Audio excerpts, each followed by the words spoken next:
ಎಲ್ಲರಿಗೂ ನಮಸ್ಕಾರ. ನಾನು ನಿಮ್ಮ ಲತಾ. ಇವತ್ತು ನಮ್ಮ ಕಿಚನಲ್ಲಿ ಟೊಮೊಟೊ ಪಿಕ್ಕಲ್ ಹೇಗೆ ಮಾಡೋದಂತ ಹೇಳ್ಕೊಡ್ತೀನಿ. ಈ ಟೊಮೊಟೊ ಪಿಕ್ಕಲ್ ತುಂಬ ರುಚಿಯಾಗಿರುತ್ತೆ. ಬಿಸಿ ಅನ್ನಕ್ಕೆ, ಟಿಫಿನ್ಗೆ, ರೊಟ್ಟಿಗೆ, ಚಪಾತಿ ಕೂಡ ತುಂಬ ಚೆನ್ನಾಗಿರುತ್ತೆ. ಟೊಮೊಟೊ ಪಿಕ್ಕಲ್ಲು ಈಸಿಯಾಗಿ ಕೂಡ ಮಾಡ್ಕೊಬೋದು. ನಾವು ಯಾರಾದರೂ ಹೊಸದಾಗಿ ನೋಡ್ತಾ ಇದ್ದೀರಿ ನನ್ನ ಚಾನಲ್ನ, ಪ್ಲೀಸ್ ಸಬ್ಸ್ಕ್ರೈಬ್ ಮಾಡಿ, ಶೇರ್ ಮಾಡಿ. ಹಾಗಾದರೆ ಈ ಟೊಮೊಟೊ ಪಿಕ್ಕಲ್ ಹೇಗೆ ಮಾಡೋದಂತ ನೋಡೋಣ ಬನ್ನಿ. ಒಂದು ಅರ್ಧ kg ಆಗೋಷ್ಟು ಟೊಮೊಟೊ ತೊಗೊಂಡಿದ್ದೀನಿ ನಾನು. ಸ್ವಲ್ಪ ಕಾಯಾಗಿರೋ ಟೊಮೊಟೊಗಳನ್ನೇ ತೊಗೊಳ್ಳಿ, ಹಾಗಾದರೆ ಪಚಡಿ ಬೇಗ ಹಾಳಾಗಲ್ಲ, ಸ್ವಲ್ಪ ಹುಳಿನೂ ಜಾಸ್ತಿ ಅನಿಸಲ್ಲ, ಟೇಸ್ಟ್ ಕೂಡ ತುಂಬ ಚೆನ್ನಾಗಿ ಬರುತ್ತೆ. ಹಾಗಾಗಿ ನಾನು ಆಲ್ರೆಡಿ ತೊಳೆದು ರೆಡಿ ಮಾಡಿ ಇಟ್ಕೊಂಡಿದ್ದೆ. ಈಗ ಸಣ್ಣದಾಗಿ ಕಟ್ ಮಾಡ್ಕೊತಾ ಇದ್ದೀನಿ. ನೋಡಿ ನಾನು ಯಾವ ಥರ ಕಟ್ ಮಾಡ್ತಿದ್ದೀನೋ ಸೇಮ್ ಅದೇ ಥರ ಸಣ್ಣದಾಗಿ ಕಟ್ ಮಾಡ್ಕೊಳ್ಳಿ.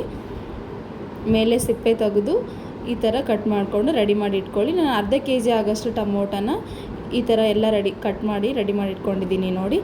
ಈಗ ಒಂದು ಸಣ್ಣದಾಗಿರೋ ಮಿಕ್ಸಿ ಜಾರ್ ತೊಗೊಳ್ಳಿ, ಅದರೊಳಗೆ ಎಲ್ಲ ಹಾಕ್ಕೊಂಡಿದ್ದೀನಿ ನಾನು ಆಲ್ರೆಡಿ.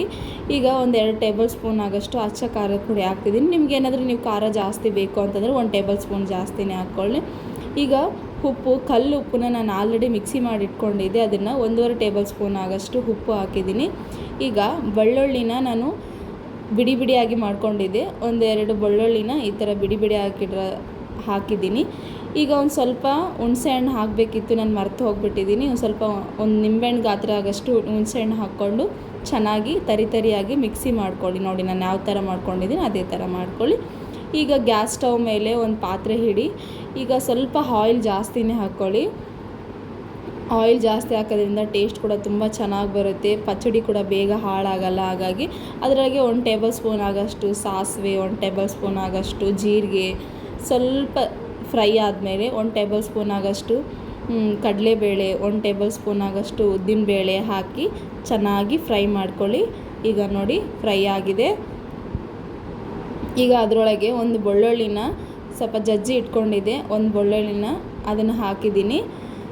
ಈಗ ಸ್ವಲ್ಪ ಬೆಳ್ಳುಳ್ಳಿ ಸ್ವಲ್ಪ ಕಲರ್ ಚೇಂಜ್ ಆದಮೇಲೆ ಒಣ ಮೆಣಸಿನ್ಕಾಯಿನ ಹಾಕಿ ನೋಡಿ, ಹಾಕಿ ಚೆನ್ನಾಗಿ ಮಿಕ್ಸ್ ಮಾಡ್ಕೊಳ್ಳಿ. ಈಗ ಒಂದು ಅರ್ಧ ಹಿಡಿ ಆಗೋಷ್ಟು ಕರಿಬೇವು ಹಾಕಿ ಮತ್ತು ಇದನ್ನು ಕೂಡ ಚೆನ್ನಾಗಿ ಫ್ರೈ ಮಾಡ್ಕೊಳ್ಳಿ.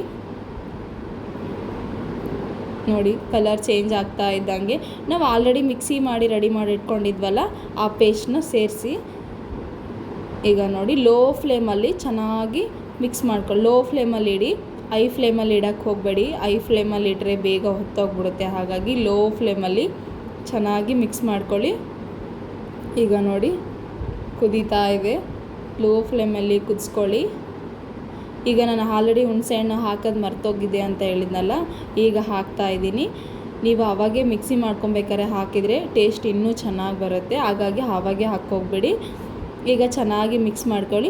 ಒಂದು ಅರ್ಧ ಟೇಬಲ್ ಸ್ಪೂನ್ ಆಗೋಷ್ಟು ಅರಿಶಿನ ಪುಡಿ ಹಾಕಿ ಈಗ ಚೆನ್ನಾಗಿ ಮಿಕ್ಸ್ ಮಾಡ್ಕೊಳ್ಳಿ.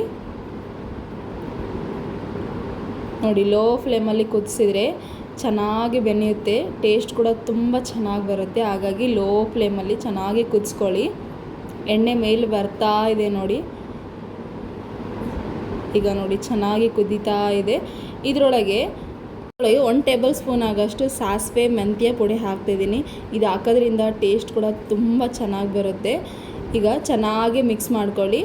ಸಾಸಿವೆ ಮೆಂತ್ಯ ನಾನು ಫ್ರೈ ಮಾಡಿ ಮಿಕ್ಸಿ ಮಾಡಿ ಇಟ್ಕೊಂಡಿದ್ದೆ ಪುಡಿನ, ಅದು 1 ಟೇಬಲ್ ಸ್ಪೂನ್ ಆಗೋಷ್ಟು ಹಾಕಿದ್ದೀನಿ. ಈಗ ನೋಡಿ ಚೆನ್ನಾಗಿ ಮಿಕ್ಸ್ ಮಾಡ್ಕೊಂಡಿದ್ದೀನಿ. ನೋಡಿ ಕಲರ್ ಚೇಂಜ್ ಆಗ್ತಾ ಇದೆ, ಎಷ್ಟು ಕಲರ್ಫುಲ್ಲಾಗಿ ಕಾಣ್ತಾ ಇದೆ ಅಲ್ವಾ ಈ ಟೊಮೊಟೊ ಚಟ್ನಿ. ಈಗ ನೋಡಿ ರೆಡಿ ಆಗ್ತಾ ಇದೆ.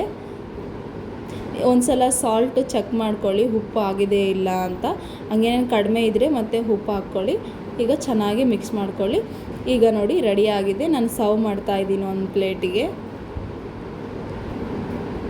ನೋಡಿ. ಹಾಗಾದರೆ ನೀವು ಒಂದು ಸಲ ನಿಮ್ಮ ಮನೇಲಿ ಟ್ರೈ ಮಾಡಿ, ಹೇಗಿದೆ ಅಂತ ನನಗೆ ಕಮೆಂಟ್ ಬಾಕ್ಸಲ್ಲಿ ತಿಳಿಸ್ಕೊಡೋದು ಮರಿಬೇಡಿ. ಪ್ಲೀಸ್ ಲತಾ ವೆಂಕಟೇಶ್ ಯೂಟ್ಯೂಬ್ ಚಾನಲ್ಗೆ ಸಬ್ಸ್ಕ್ರೈಬ್ ಮಾಡಿ, ಶೇರ್ ಮಾಡಿ. ಥ್ಯಾಂಕ್ ಯು ಸೋ ಮಚ್ ನನ್ನ ವಿಡಿಯೋ ನೋಡಿದ್ದಕ್ಕೆ. ಇದೇ ಥರ ಡಿಫ್ರೆಂಟಾಗಿ ಅಡುಗೆ ಮಾಡ್ತಾ ಇರ್ತೀನಿ. ನನ್ನ ಚಾನಲ್ನ ಪ್ಲೀಸ್ ಸಬ್ಸ್ಕ್ರೈಬ್ ಮಾಡಿ. Thank you.